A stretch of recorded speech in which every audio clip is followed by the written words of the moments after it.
So I want to make a quick video about Duo Security. Full disclosure, we use Duo, we deploy Duo, we really like it. Also, the reason for this is you may have seen Duo in the news, and maybe the first time you've heard of them, and they've been around for a little while.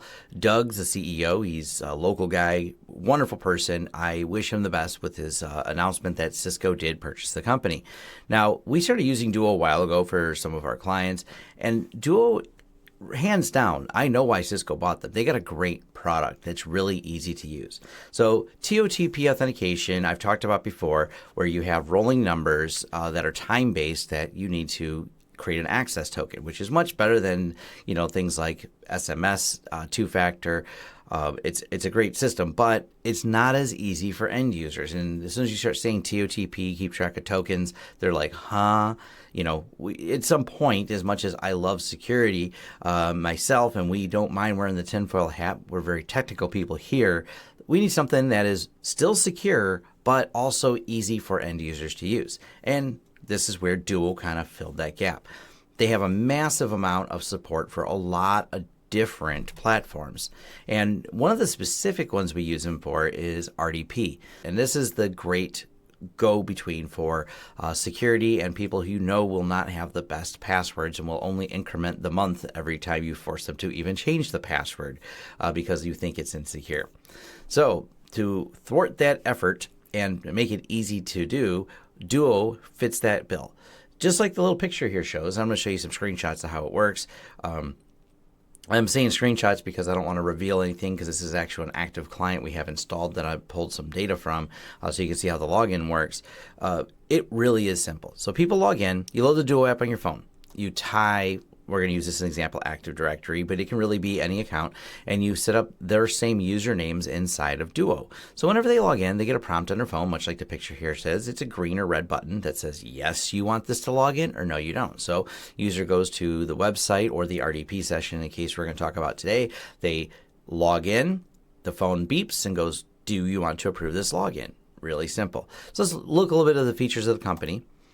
So here is, and like I said, they have docs and demos and pricing, and we're talking about that. So they have all the things. There's kind of a screenshot of what it looks like. Approve, deny, really simple on the phone. You can't get much easier than that. Of course, iPhone, Android supported. Nice, simple system.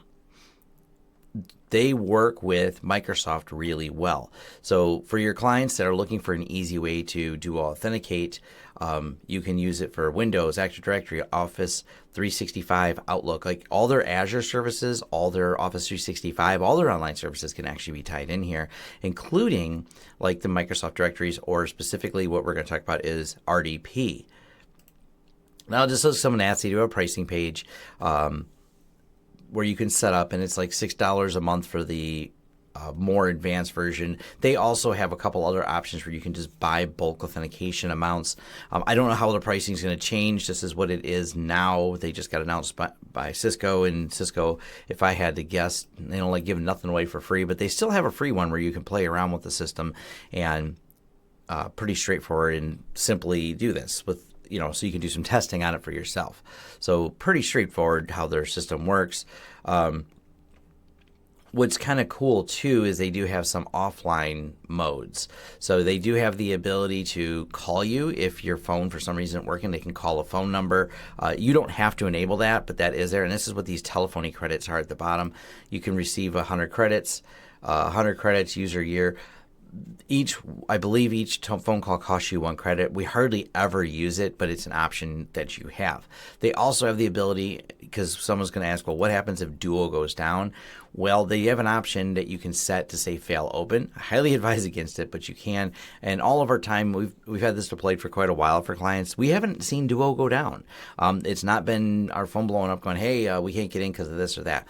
The way we have this set up, and when you load this, you can tell it to authenticate the entire server, or in the cases for us, a lot of times, it's only the RDP users. So we have them set up to authenticate just people who come in remotely, because those are obviously the ones that are at most risk.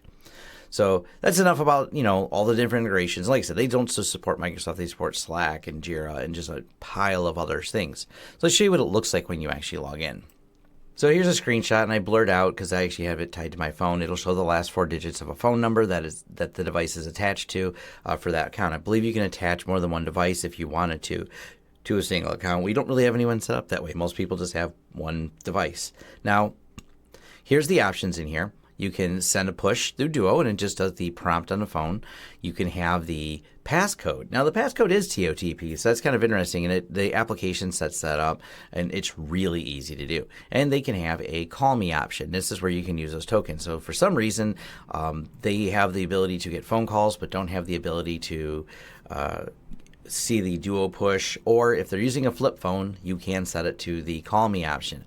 Obviously, this is something you may want to disable because this comes right back to the insecurity of SMS or just in general hijacking a phone number. If someone gets a hold of their phone and forwards it or somehow hijacks their phone number, because this is attached to the Duo, not through text, but through the Duo app to their phone using the internet, the call me feature obviously does represent a potential security hole. So overall, we don't have that option. That just disable that, unless there's some reason you need to have it enabled. So this is what it looks like. You log in your usual username, password, domain for RDP. This is what you're prompted with, and then they just push it on the phone. Now, what does it look like for reporting? Well, this is actually kind of cool.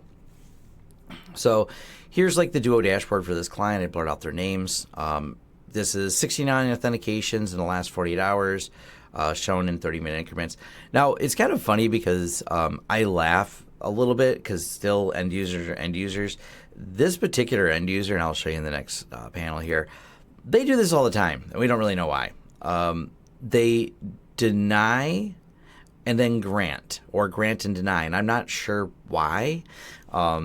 They're strange, and it's the same user doing this all the time. You get concerned when you look at it. You're like, is this a security problem? It's like, no, we're not. We're not good at this, is what they actually told me. I'm like, okay, just say yes when you want to log in and no when you don't, because you can see there's excessive. And I blurred out, but I left the last couple of digits. And, there's the same IP logging in. It's them doing it. They're aware. They're playing with their phone and having trouble with it. It's this one user.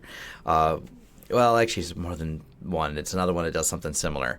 But you can still see, and it's hard for end users to do things. So they entered the Duo mobile passcode for this one, Duo push, Duo mobile passcode, Duo push. So you can see how they authenticated, what time they logged in, and what they're doing. So the system works really well. It's easy just to go through the logs here, set up administrators and groups, and manage it. They've made a great product. So I highly recommend it still. I am greatly worried, though, about Cisco. I'm sure Cisco bought them because they have such a massive user base, and their install is like a no-brainer. You just turn it on, essentially, and it supports the install is a couple next, yes, put your account ID in, and it's just turned on. It's almost weird because you think you're looking for, like, where's all those options and where's all the questions it should ask me, and there's really not any. Once you put your ID and a couple of secure tokens in there to make sure it's your account, it just installs. So just want to cover it real quick because, one, it's popular in the news right now with Cisco purchasing them, but it is something we actively use with our clients. And I will tell you, it cuts down so much on your security worries because they're going through this. Now, issues we have had with it is we have a couple of these people, you can see just based on logins, there's a lot of logins. We have a couple people that keep forgetting their phone places, which I don't know. They were mad because there's not a way to bypass it. They wanted me to bypass the authentication because they left their phone at home and they live 45 minutes away from their office, and now they're at their office. And I'm like, no, this is the exact point of Duo Security, is that someone can't just bypass and log in as you. So this is a great system. Highly recommend it. The concerns are still there, but I tell you, I haven't seen one better than Duo. So Duo's really got the market cornered by making a product that has a super low friction with end users. And these are just general end users that got a remote into the system. They sometimes have trouble pushing this, which button, grant or deny. Trust me, TOTP is even harder for them. So this is that pain-free solution that we found that required the fewest number of phone calls. So this is Duo Security, what it looks like. Great product, highly recommend it. Yes, I know Cisco bought it, and that does concern me. But I will tell you, the CEO is a wonderful person. Got to meet him in person a few times, and wish him the best. Hopefully this all stays just as easy and seamless as it has been. And I believe you can even have a lot of other devices on here, for example. It does have device support, so I know I talked about the Microsoft support, but go through the list and check it out. And they still, for now, have the free trial, so go ahead and sign up for the free trial and test it out. This is Duo Security. Thanks for watching. If you like this video, go ahead and click the thumbs up. Leave us some feedback below to let us know any details, what you like and didn't like as well, because we love hearing the feedback. Or if you just want to say thanks, leave a comment. If you want to be notified of new videos as they come out, go ahead and hit the subscribe and the bell icon. That lets YouTube know that you're interested in notifications. Hopefully they send them, as we've learned with YouTube. Anyways, if you want to contract us for consulting services, you go ahead and hit lawrencesystems.com, and you can reach out to us for all the projects that we can do and help you. We work with a lot of small businesses, IT companies, even some large companies, and you can farm different work out to us or just hire us as a consultant to help design your network. Also, if you want to help the channel in other ways, we have a Patreon. We have affiliate links. You'll find them in the description. You'll also find recommendations to other affiliate links and things you can sign up for on lawrencesystems.com. Once again, thanks for watching, and I'll see you in the next video.